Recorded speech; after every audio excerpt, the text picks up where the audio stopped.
Greetings. This is Reverend Stacy Lee with Wesley Memorial United Methodist Church and Gold Hill United Methodist Church, and this is your Wednesday devotion. And it comes from Luke 6:8 through 10. But he knew their thoughts, and he said to the man with the withered hand, "Come stand here." And he rose and stood here. And Jesus said to them, "I ask you, is it lawful on the Sabbath to do good or do harm, to save life or destroy it?" And after looking around at all of them, he said to him, "Stretch out your hand." And he did so. And his hand was restored.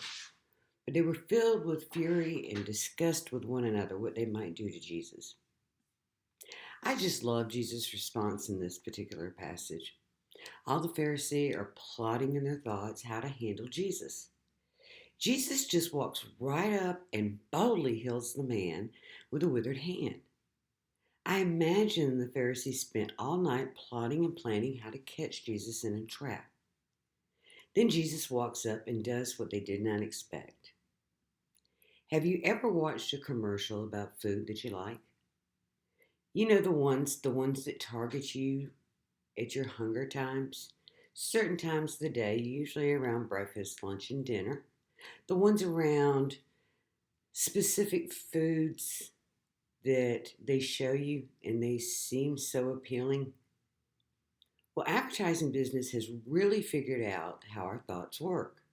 They figured out something about us. They have figured out if they target our thoughts, our actions will follow.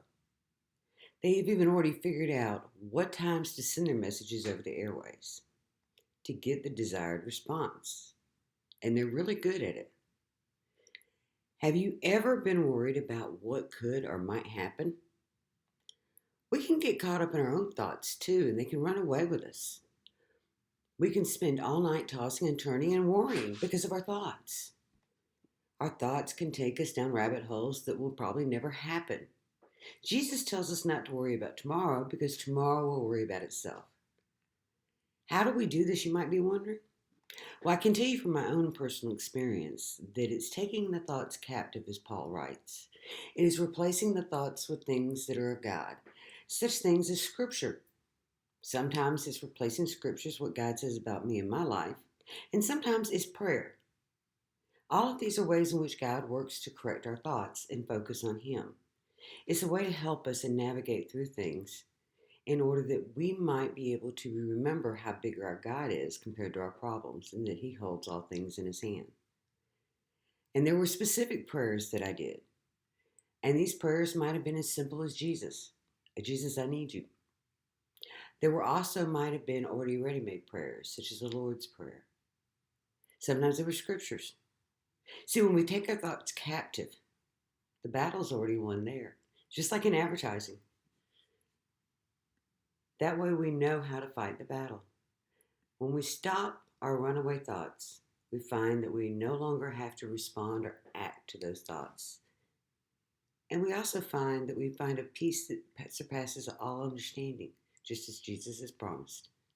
So do what you have to do. Take what scriptures that you find comfort in.